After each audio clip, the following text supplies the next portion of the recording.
क्या ऐसा हो सकता है एप्पल कंपनी के को फाउंडर स्टीव जॉब ने 50 सालों में सीखी हो वो आप 10 मिनटों में सीख पाए? वेल, इसका आंसर है हाँ। स्टीव जॉब ने एक बार स्टैनफोर्ड यूनिवर्सिटी में अपने जीवन की सबसे बड़ी लर्निंग को 3 कहानियों के माध्यम से बताए थे। पहला, डॉट्स कनेक्ट के विषय में। स्टीव जॉब की पहला बेस्ट डिसीजन था कॉलेज ड्रॉप आउट करना और कैलीग्राफी सीखना, और कैलीग्राफी सीखकर 10 साल के बाद मैकिंटोश कंप्यूटर को मैक में डिजाइन करना और दुनिया के फर्स्ट कंप्यूटर बनाना। स्टीव जॉब जब कॉलेज ड्रॉप आउट किए थे तो कैलीग्राफी की क्लासेस करते थे, लेकिन स्टीव जॉब ये कभी नहीं सोचा थे कि कैलीग्राफी लाइफ में आगे काम आएगी। अब फ्यूचर देखकर डॉट्स कनेक्ट नहीं कर सकते हैं, लेकिन जब आप उन कामों को, उन डिसीजन को 10 साल के बाद पीछे मुड़ के देखोगे तो सब कुछ क्लियर नजर आएगा। आप सिर्फ पीछे देखकर ही इन डॉट्स को कनेक्ट कर पाएंगे। इसीलिए अभी जो आप कर रहे हो उसमें आपको विश्वास रखना होगा कि आगे चलकर फ्यूचर से जरूर कनेक्ट होगा। आपको किसी न किसी चीज पर विश्वास तो करना ही होगा, अपने गट्स में, अपने भाग्य पर, अपने जीवन पर या फिर अपने कर्मों पर, क्योंकि इस बात में विश्वास रख के आगे चलना कि आगे चलकर डॉट्स कनेक्ट होंगे, ये आपको अपने दिल की आवाज सुनने में हिम्मत देगी। और उस वक्त भी जब आप भीड़ से अलग चल रहे होंगे, यही बात आपको बाकी लोगों से अलग बनाएगी।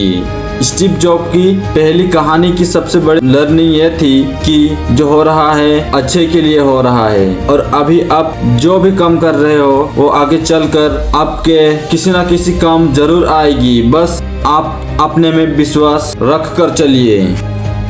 उनकी दूसरी कहानी लव और लॉस के विषय में है। स्टीव जॉब जब 20 साल के थे तो वॉच और स्टीव जॉब ने अपने फादर की गैरेज से एप्पल कंपनी की शुरुआत की थी, और 10 साल के अंदर ही एप्पल कंपनी 2 लोगों से $2 बिलियन और 4000 लोगों की कंपनी हो गई थी।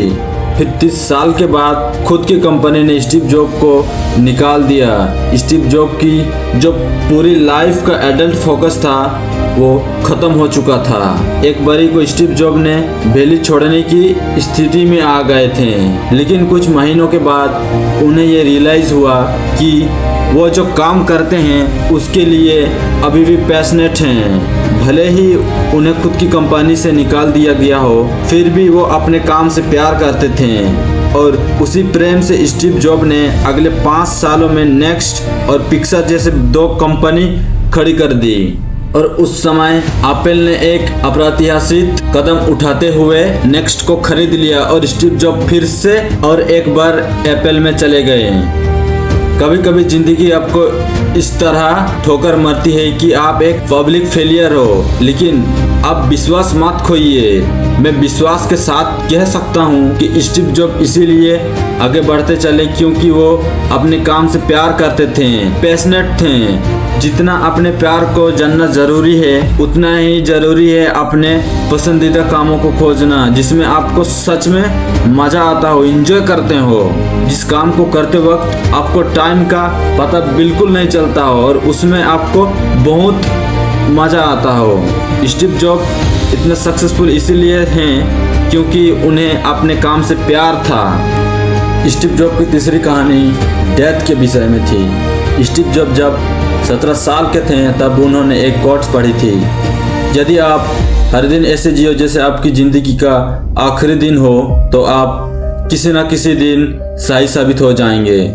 और ये कोट्स स्टीव जॉब के दिमाग में एक बहुत बड़ी छाप छोड़ दी, और तब से स्टीव जॉब पिछले 33 सालों में हर सुबह उठकर शीशे के सामने अपने आप से क्वेश्चन करते थे कि अगर आज मेरे जिंदगी का आखिरी दिन होता तो क्या मैं वो आज करता जो करने वाला था। स्टीव जॉब अपने लाइफ को ऐसे जीते थे जैसे उनके आखिरी दिन हो।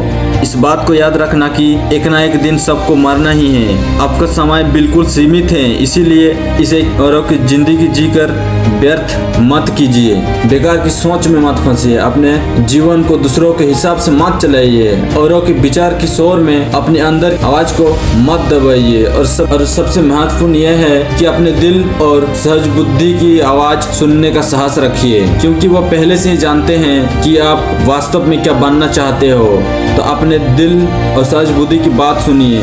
स्टीव जॉब का एक कमाल का कोट है, स्टे हंग्री स्टे फुलिश। भूखे रहिए और मूर्ख रहिए, तभी आप कुछ नए सीख पाएंगे। और कौन सी बातें आपको अच्छी लगी वो कमेंट में जरूर बताना। तब तक के लिए मैं मिलता हूँ आपको नेक्स्ट वीडियो में। जय हिंद।